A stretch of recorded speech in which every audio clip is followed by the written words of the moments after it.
जीवन हमें एक मौका देता है, इसलिए जब भी सही कॉलेज चुनने का समय आए तो सिर्फ मंगलायतन यूनिवर्सिटी आपके बेहतरीन भविष्य और सर्वांगीण विकास के लिए। यदि मुसलमान सर्वाधिक सुरक्षित कहीं है तो उस देश का नाम भारतवर्ष है, हिंदुस्तान है। क्या स्थिति है आज वक्फ को लेकर इस्लामिक देशों में? क्या वक्फ प्रॉपर्टी इस्लामिक देशों में है? मैं इस्लामिक देशों का नाम पढ़ूंगा जहां वक्फ का वजूद नहीं है। हंगामा क्यों है बरपा, मैं पूछना चाहता हूं। क्या गुनाह है मोदी जी का? उसी का शहर, वही मुद्दई, वही मुंसिफ। हमें यकीन था हमारा कसूर निकलेगा। Sambit Patra ji please, no please please please please. माननीय सभापति महोदय, आपका बहुत बहुत धन्यवाद। आज एक ऐसा दिन है जो मैं कहूंगा कि अजीब दास्तां है। प्लीज। मुझे एक तरफ बहुत खुशी की अनुभूति हो रही है कि एक ऐतिहासिक बिल के पारित होने के समय में आज लोकसभा में मौजूद हूं, और वहीं मुझे दुख की भी अनुभूति हो रही। हम सब भारत के बच्चे यहां बैठे हैं और यहां तकरार दो पक्षों के बीच इसको लेकर हो रहा है कि क्या भारत का एक पक्ष मुसलमानों के अधिकार को छीन लेगा? क्या भारत का एक पक्ष मुसलमानों को कहीं ना कहीं डरा रहा है? क्या मुसलमान आज भारत में सिमट कर रह रहा है? सभापति महोदय, मैं आज सीना ठोक के कहना चाहता हूं कि पूरे विश्व में यदि मुसलमान सर्वाधिक सुरक्षित कहीं है तो उस देश का नाम भारतवर्ष है, हिंदुस्तान है।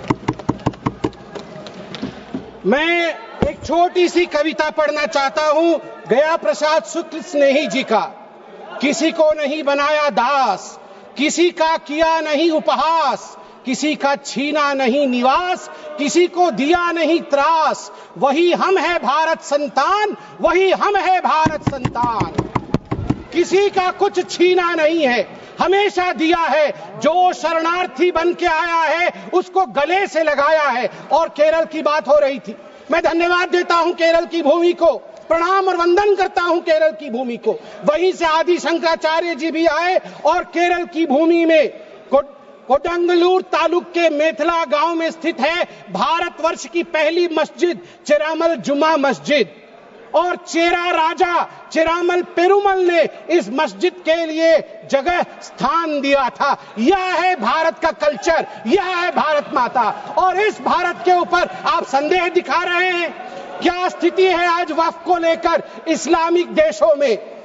क्या वक्फ प्रॉपर्टी इस्लामिक देशों में है? मैं इस्लामिक देशों का नाम पढ़ूंगा जहां वक्फ का वजूद नहीं है। तुर्की में नहीं है, लीबिया में नहीं है, इजिप्ट में नहीं है, सूडान में नहीं है, लेबनान में नहीं है, सीरिया में नहीं है, जॉर्डन में नहीं है, तुनीसिया में नहीं है, इराक में नहीं है। भारतवर्ष में वक्फ बोर्ड है।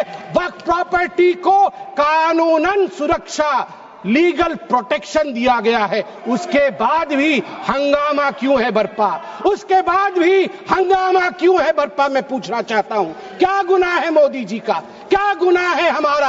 हमारा गुनाह सिर्फ इतना है कि हम सबका साथ चाहते हैं। हम आगा खानियों का साथ चाहते हैं। हाँ, हम बोहरा समाज का साथ चाहते हैं। हम पसमानदा समाज का, जो पिछड़ा वर्ग है मुसलमान समाज में, उसका साथ चाहते हैं। हाँ, हम चाहते हैं महिलाओं का रिप्रेजेंटेशन और प्रतिनिधित्व हो। क्या ये गलती है? क्या मोदी जी गलती कर रहे हैं? आप बताइए। हम सबका विकास चाहते हैं। हम चाहते हैं वक्फ औलाद के अंतर्गत जब आपकी फैमिली लाइन समाप्त होती हो, उस समय अगर एक बेवा हो, उस समय यदि तलाकशुदा महिला हो, उसको नजरअंदाज करते हुए किसी भी कीमत पर प्रॉपर्टी जो है वो वक्फ पे पास नहीं जानी चाहिए। ये अगर मोदी जी सुरक्षित महिला को सुरक्षा दे रहे हैं, सुनिश्चित कर रहे हैं, तो किसी को क्या दिक्कत हो रही है? मैं यहां कहना चाहता हूं, जहां तक दान, क्योंकि वक्फ का मतलब दान होता है और हर धर्म में, मेरी बहन अभी सिख धर्म के विषय में बता रही थी, मंत्री जी भी सिख धर्म के विषय में बता रहे थे, सेवा और दान, इसके आधार पर सिर्फ धर्म आज देश का विदेश में जाना जाता है। हिंदू धर्म, ईसाई धर्म, सब में दान का महत्व है।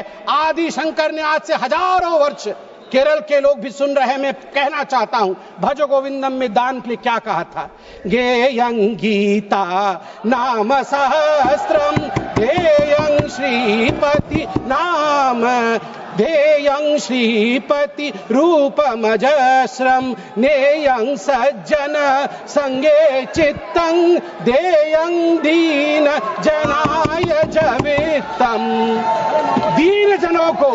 दीन जनों को गरीबों को वित्त दान करो, ईश्वर मिलेंगे। भगवान का नाम लो, गीता का ध्यान करो, ईश्वर मिलेंगे। और वही इस्लाम में भी ज़कात, सदका और सदक़े जरिए के नाम से जिक्र किया गया है। वक्फ जो दान की जमीन और पुण्य के लिए, परमार्थ के लिए, धर्मार्थ के लिए वक्फ बनाया गया है। वक्फ के बोर्ड में आज जो लोग कह रहे हैं कि वक्फ एक्ट में ये जो अमेंडमेंट है ये अनकॉन्स्टिट्यूशनल है, ये किस आधार पे कह सकते हैं? 1995 में वक्फ एक्ट आया, मतलब उससे पहले से चल रहा था। 1995 एक्ट के अंतर्गत अभी हम चल रहे हैं। 1995 के बाद अब याद करिए 2013 में भी अमेंडमेंट हुआ। उससे पहले 1954 में, 1959 में, 1964 में, 1969 में और 1984 में अमेंडमेंट्स या संशोधन हुए हैं।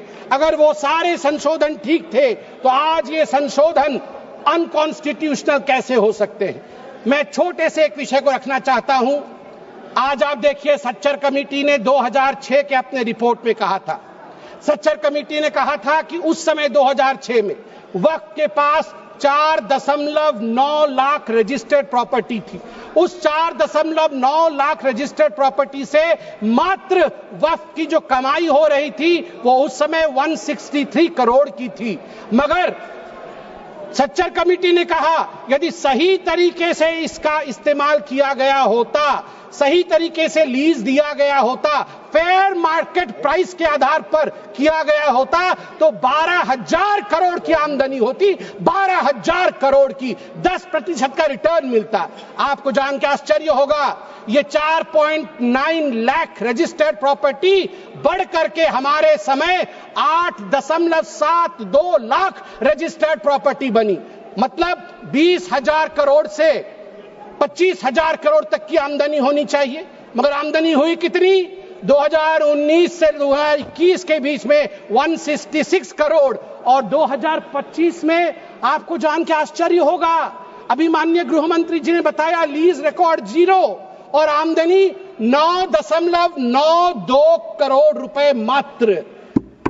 उस समय 2006 में 162 करोड़ और जब ये डिबेट हो रहा है तो 9.92 करोड़। प्रॉपर्टी डबल हो गई मगर पैसे घट गए। कहां गए वो पैसे, किसके जेब में गए वो पैसे? यदि ये पारदर्शिता। वैसे सभापति महोदय, मुझे एक बात में संशय है, मुझे लगता है उत्तर प्रतिपक्ष वाले ही दे पाएंगे। आज बड़ी चर्चा हुई है, आज चर्चा में कहा गया कि सबसे ज्यादा जमीन 3 ऐसे शख्सियत है उनके पास है, रेलवे के पास, आर्मी के पास, वो देश की जमीन है, और उसके पास वक्फ बोर्ड की जमीन है। मगर मुझे इसमें संशय है, मुझे लगता है तीसरे नंबर की जमीन तो किसी परिवार के बोर्ड के पास है। अगर सही से देखा जाए, आप ध्यान से देखिए, एक परिवार का बोर्ड है, अरे है एक परिवार का बोर्ड, उसके पास हो सकता है इससे अधिक जमीन निकले। सभापति महोदय, घंटी तो उनकी बजनी चाहिए, आप हमारी मत बजाइए। सभापति महोदय, मैं आपको अरे मैं किस परिवार के बारे में बोल रहा हूं, आप क्यों विचलित हो रहे हैं?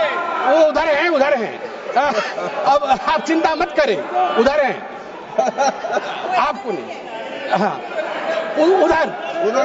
उधर आप भी जानते हैं किधर हैं, उधर हैं। चलिए आप वक्फ पे आइए। देखिए, वक्फ जो ये संशोधन हुए हैं, इसमें एक बहुत महत्वपूर्ण प्रावधान है कि लंबे पेंडिंग लिटिगेशंस ये नहीं होने चाहिए। मैं आपको एक आंकड़ा देता हूं, लंबे समय तक चल रहे कानूनी मुकदमे जो पेंडिंग लिटिगेशंस 2013 में 10,380 केसेस थे, जो 2025 में बढ़ करके 21,618 केसेस हो गए। अनाधिकृत घुसपैठ, एनक्रोचमेंट, ये सुनिएगा सभापति महोदय और सभी सदस्यों को कहूंगा, वंशी पोर्टल में टोटल एनक्रोचमेंट के केस 58,890 है। इसमें से लगभग 31,999 पेंडिंग एनक्रोचमेंट है, जिसमें 9,000 मुस्लिम पार्टीज है, अर्थात मुसलमानों के जमीन पर भी अधिग्रहण का काम वक्फ बोर्ड ने किया है। इसलिए जो ये बिल के बारे में आज हम चर्चा कर रहे हैं, मुसलमान भी पीड़ित है, इसलिए बिल से संरक्षण मुसलमान को भी मिलेगा और पूरे हिंदुस्तान के सभी कौम को मिलेगा। मैं अंत में इतना ही कहना चाहता हूं कि सेक्शन 40 को लेकर आज जो कहा गया, मैं बस 30 सेकंड में समाप्त करूंगा। सेक्शन 40 को लेकर आज यहां बहुत चर्चा हुई। ये जो तर्कहीन शक्ति, इरेशनल पावर दिया गया था वक्फ बोर्ड को, खुद ही इंक्वायरी करते थे और खुद ही जमीन को वक्फ में डिक्लेयर करते थे। आज देश में 515 ऐसी प्रॉपर्टी है, उसी का शहर, वही मुद्दई, वही मुंसिफ, हमें यकीन था हमारा कसूर निकलेगा। उसी का शहर मतलब एरिया खुद ढूंढ लेंगे, वही मुद्दई वही जाके इंक्वायरी कर लेंगे, वही मुंसिफ वही जजमेंट भी दे देंगे।